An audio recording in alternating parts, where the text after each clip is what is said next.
Hi అండి, నమస్తే. Welcome back to our channel. నేను మీ కృష్ణ. ఈరోజు వీడియోలో కొత్తిమీర పచ్చడి చేసి చూపిస్తున్నా. టేస్ట్ ఉంటుందండి. అన్నం, ఇడ్లీ, దోశ ఎందులోకైనా సూపర్గా తినేయచ్చు. వేడివేడి అన్నంలో అయితే నెయ్యి వేసుకొని ఒక్కొక్క ముద్ద తింటే అన్నం ఎంత తిన్నా తరిగిపోద్దండి, అంత రుచిగా ఉంటుంది. ఒకసారి నా స్టైల్లో కొత్తిమీర పచ్చడి చూసి ట్రై చేయండి. చాలా టేస్టీగా ఉంటుంది, ఇంట్లో వాళ్ళందరికీ కూడా నచ్చుతుంది. ఈ కొత్తిమీర పచ్చడి ఎలా చేయాలో ఒకసారి చూద్దాం రండి. ఇప్పుడు కొత్తిమీర పచ్చడి చేసుకోవడానికి ముందుగా కొత్తిమీర కట్టలు తీసుకొని 4-5 సార్లు వరకు శుభ్రంగా వాష్ చేసుకోవాలి. వాష్ చేసుకున్నాక ఈ విధంగా కట్ చేసుకోండి.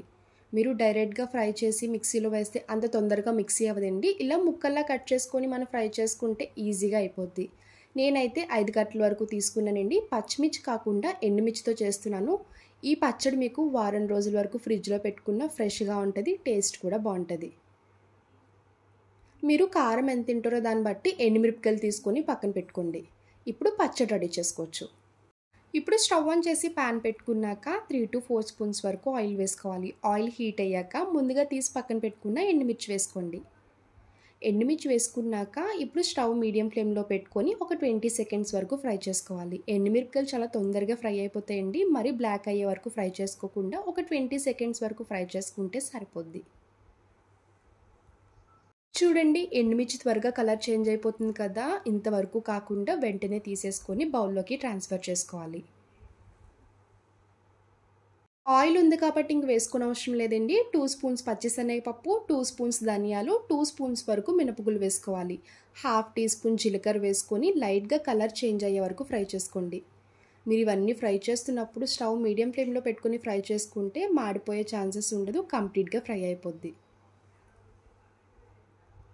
చూడండి, మినపగుళ్ళు ఫ్రై అయినట్టు కనిపిస్తుంది కదా. మినపగుళ్ళు ఫ్రై అయినట్టు కనిపిస్తే తాలింపు కూడా కంప్లీట్గా ఫ్రై అయిపోయినట్టే. ఇలా ఫ్రై చేసుకున్నాక ముందుగా శుభ్రంగా వాష్ చేసి పక్కన పెట్టుకున్న కొత్తిమీర వేసుకోవాలి. మీరు కొత్తిమీర కట్ చేసుకున్నప్పుడే కాడలతో కట్ చేసుకోండి, టేస్ట్ చాలా బాగుంటుంది. కొత్తిమీర వేసుకున్నాక ఒక 5 మినిట్స్ వరకు పచ్చివాసన పోయేలాగా ఈ ఆయిల్లో ఫ్రై చేసుకోవాలి. ఎంత బాగా ఫ్రై చేసుకుంటే పచ్చడి టేస్ట్ అంత బాగుంటుందండి. 1 వీక్ కూడా మీకు పాడవకుండా ఫ్రెష్గా ఉంటుంది. చూడండి, ఈ విధంగా దగ్గరికి ఫ్రై అయిపోయేలాగా కొత్తిమీర ఫ్రై చేసుకోవాలి. కొత్తిమీర ఫ్రై చేసుకున్నాక ఇప్పుడు వెంటనే స్టవ్ ఆఫ్ చేసుకొని ఈ తాలింపు మొత్తం కంప్లీట్గా చల్లారిపోయాక అప్పుడు మిక్సీ జార్లో వేసుకోవాలి. ఇప్పుడు పచ్చడి మిక్సీ చేసుకోవడానికి ఇలాంటి ఒక మిక్సీ జార్ తీసుకుని ముందుగా ఫ్రై చేసుకున్న ఎండుమిరపకాయలు వేసుకోవాలి. తాలింపు పెట్టుకున్న కొత్తిమీర కూడా వేసుకోండి.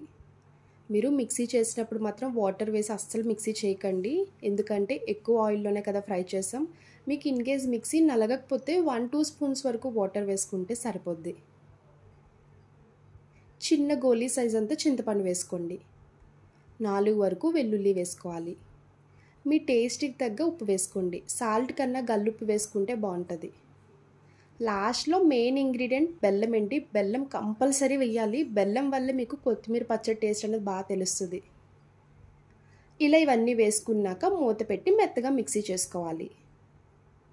చూడండి, ఈ విధంగా మెత్తగా గట్టిగా మిక్సీ చేసుకోవాలి. ఎక్కడ పలుచగా రాకూడదండి, ఎక్కువ వాటర్ కూడా వేయకూడదు. చూసారు కదా, ఈ విధంగా మిక్సీ చేసుకున్నాక ఇప్పుడు తాలింపు రెడీ చేసుకోండి.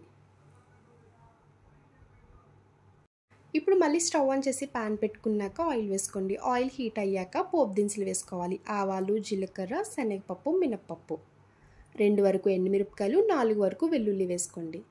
కొత్తిమీర పచ్చళ్ళలో తాలింపులో వెల్లుల్లి వేసుకుంటే ఫ్లేవర్ బాగుంటుంది. అలానే అన్నంలో కలుపుకొని తిన్నప్పుడు కూడా టేస్ట్ బాగుంటుంది. ఇలా తాలింపు ఫ్రై చేస్తున్నప్పుడే కొంచెం కరివేపాకు వేసుకొని ఫ్రై చేసుకోవాలి. ఇలా తాలింపు ఫ్రై చేస్తున్నప్పుడే చిటికెడు ఇంగు వేసుకోండి, బాగుంటుంది. చూడండి, తాలింపు కంప్లీట్గా ఫ్రై అయిపోయింది కదా. ఇప్పుడు మిక్సీ చేసుకున్న కొత్తిమీర పచ్చడి మొత్తం వేసుకోవాలి. కొత్తిమీర పచ్చడి వేసుకున్నాక ఈ తాలింపులో కలిసేలాగా బాగా కలుపుకుంటూ ఒక 2 మినిట్స్ వరకు కుక్ చేసుకోవాలి. లైట్గా వాటర్ వేసి మిక్సీ చేసుకున్నాం కదండి. ఇలా తాలింపు వేసుకొని ఒక 2 మినిట్స్ వరకు కుక్ చేసుకుంటే సరిపోద్ది. ఇలా ప్లేట్లో వేడివేడి అన్నం పెట్టుకొని కొత్తిమీర పచ్చడి వేసి నెయ్యి వేసుకొని కలుపుకుంటూ తినండి. ఎన్ని ముద్దలు తింటామో మనకే తెలీదు, అంత రుచిగా ఉంటుంది.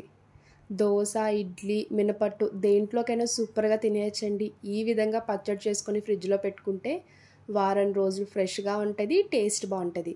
మీరు ఎప్పుడు బ్రేక్ఫాస్ట్ చేసుకున్నా ఈ విధంగా వేసుకొని తినేయచ్చు.